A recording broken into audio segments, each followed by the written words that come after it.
Hello everyone, welcome back to my channel. मैं हूँ भारती और आज आप लोगों के लिए लेकर आई हूँ कहानी बंदिश इश्क का एपिसोड नंबर 25। तो चलिए ज़्यादा बातें ना करते हुए हम कहानी के अगले भाग की तरफ बढ़ते हैं। अन्वीक्षा जैसे ही समृद्धि जी के कमरे में गई, उसकी नज़र उनकी पीठ पर पड़ी जहाँ बेल्ट से मारे जाने के गहरे निशान पड़े हुए थे। ये देख उसके दिल में एक कसक सी उठ गई। वहीं जैसे ही समृद्धि जी ने शीशे में से अन्वीक्षा को उसके पीछे खड़ा देखा, उन्होंने झट से अपना पल्लू अपनी पीठ पर रख लिया और कहा, आइए बेटा, कुछ काम था आपको। इस पर अन्वीक्षा बोली, हाँ, वो मासा ने आपको नीचे बुलाया है रसोई पूजा के लिए। समृद्धि जी हंसते हुए बोली, अरे वाह, भाभी सा तो बड़ी तेज निकली, पहले ही दिन से अपनी बहू रानी को अपने इशारों पर नचाने भी लगी। हम कह रहे हैं आपको अन्वीक्षा बाई सा कि आप होशियार हो जाइए, वरना आपकी सासू माँ कहीं आपको अपने काबू में न कर ले। और ये कहकर वो जोरों से हंसने लगी। अन्वीक्षा उनको देखते हुए बोली, आप बहुत प्यारी लगती है हंसते हुए बुआ सा, ऐसे ही हमेशा हंसते रहा कीजिए, किसी को भी इजाज़त मत दीजिए आपसे आपकी ये हंसी छीनने की। ये सुन समृद्धि जी एकदम से शांत होकर मुस्कुरा उठी और मन ही मन सोचने लगी, हमारी हंसी तो बहुत सालों पहले ही हमसे छीनी जा चुकी है बेटा। हम तो ये सोचकर खुश हैं कि तुम हमारी बहू बनकर इस वक्त हमारे सामने नहीं खड़ी हो। अगर ऐसा हो जाता तो हम खुद को कभी माफ़ नहीं कर पाते। तभी अन्वीक्षा की नज़र समृद्धि जी के बालों पर गई जो कि खुले हुए थे। उन्हें देख अन्वीक्षा चहकते हुए बोली, बुआ सा, हम आपके बाल बना दे। ये सुन समृद्धि जी बोली, अरे नेकी और पूछ हमें भी तो मौका मिलना चाहिए अपनी बहू से सेवा करवाने का, आइए। और इतना कह वो शीशे के सामने बैठ गई।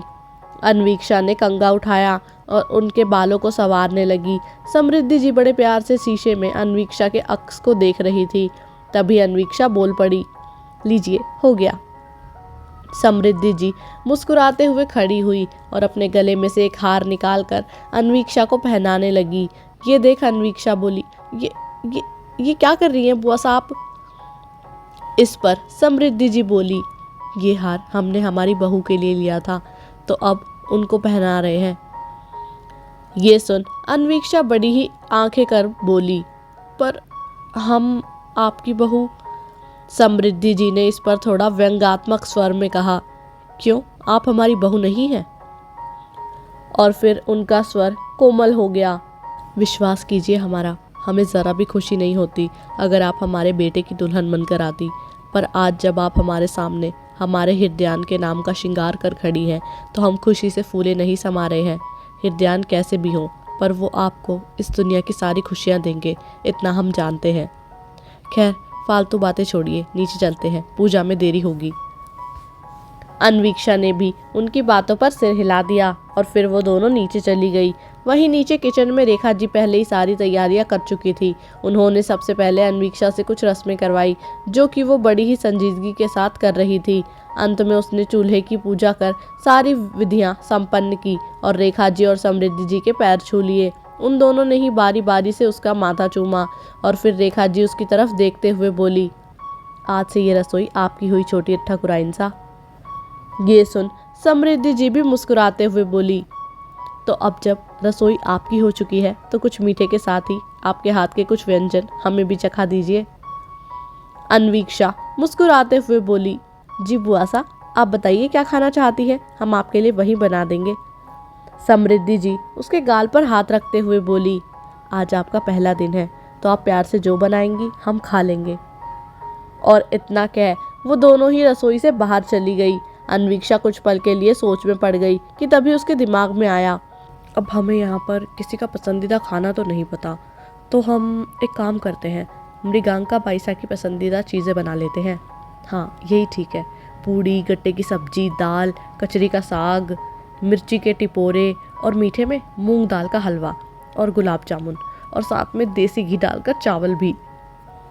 ये सोचकर उसने अपने पल्लू को अपनी कमर में फंसाया और खाना बनाने में व्यस्त हो गई। लगभग 1.5 घंटे बाद हृदयान अपनी शर्ट की बाजुओं को मोड़ता हुआ नीचे उतरा और डाइनिंग टेबल पर बैठता हुआ बोला, मासा, खाना लगाइए।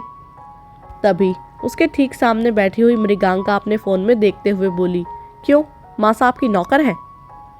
हृदयान इस पर एक गहरी सांस लेते हुए बोला, देखिए मृगांका बाईसा, हम सुबह सुबह आपसे बहस करने के मूड में बिल्कुल नहीं हैं। इस पर मृगांका बोलती है, हम भी आपके इस चेहरे को देखने के मूड में नहीं हैं। और इतना कहकर उसने मुंह बना लिया। तभी समृद्धि जी आते हुए बोली, कितना लड़ते हैं आप दोनों, एकदम बच्चों की तरह। इस पर मृगांका अपनी बोवे टेढ़ी कर बोली, तो हम आपको बूढ़े कहाँ से नजर आते हैं? हृदयान ये सुन बोला, तमीज से बात किया कीजिए मृगांका बाईसा, बुआ साहब वो हमारी। ये सुन मृगांका मुंह बनाते हुए बोली, आपकी होंगी, मेरी नहीं है, मैं इनसे पहली बार ही मिली हूँ और ये मेरे लिए बिल्कुल किसी अनजान के बराबर है। इससे पहले हृदयान कुछ कहता, समृद्धि जी आगे आते हुए बोली, सही कह रही है बेटा आप, पर अब आपको नहीं लगता कि अगर आपने सबको अपना मान ही लिया है तो फिर हमें अपनाने में क्या दिक्कत है? कि तभी रेखा जी ने समृद्धि जी को आवाज लगाई और उन्होंने जवाब में कहा, आई भाभी सा। फिर उन्होंने मृगांका की तरफ देखा और बोला, हमारी बात पर थोड़ा गौर कीजिएगा।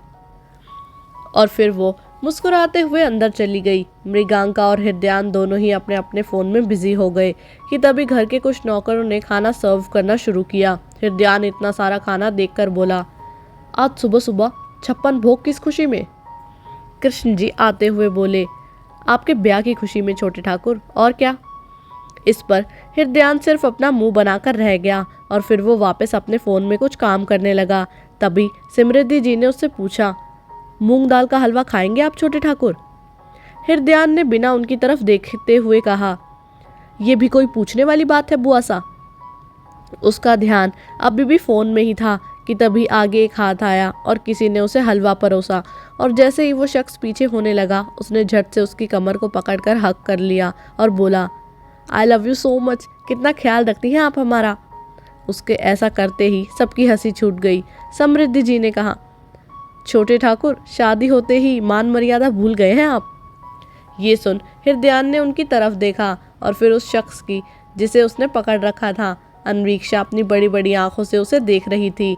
हृदयान ने उसे झटके से छोड़ा और हड़बड़ा कर वो खड़े होते हुए बोला, वो हमें लगा कि ये बुआ सा है इसलिए।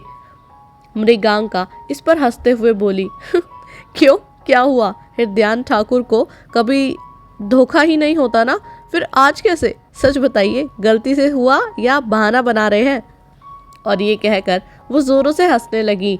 अन्वीक्षा मुंह बनाते हुए बोली, अब ज्यादा नहीं बोलने लगी है मृगांका बाईसा? मृगांका ने कहा, ओहो, अब तू भी अपने पति की साइड ले रही है? ये सुनकर हृदयान गुस्से में बोला, मासा इनको चुप करा लीजिए वरना हम चले जाएंगे। ये सुन रेखा जी बोली, अच्छा बस बस शांत हो जाइए सब, मान लिया छोटे ठाकुर की से गलती हो गई, अब सब बैठिए और खाना खाइए।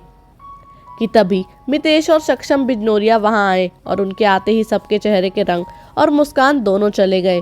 आगे इस कहानी में क्या होगा जानने के लिए सुनते रहिए कहानी बंदिश इश्क मेरे यानी भारती के साथ। उम्मीद करती हूँ कि आप लोग को ये एपिसोड जो है वो पसंद आया होगा।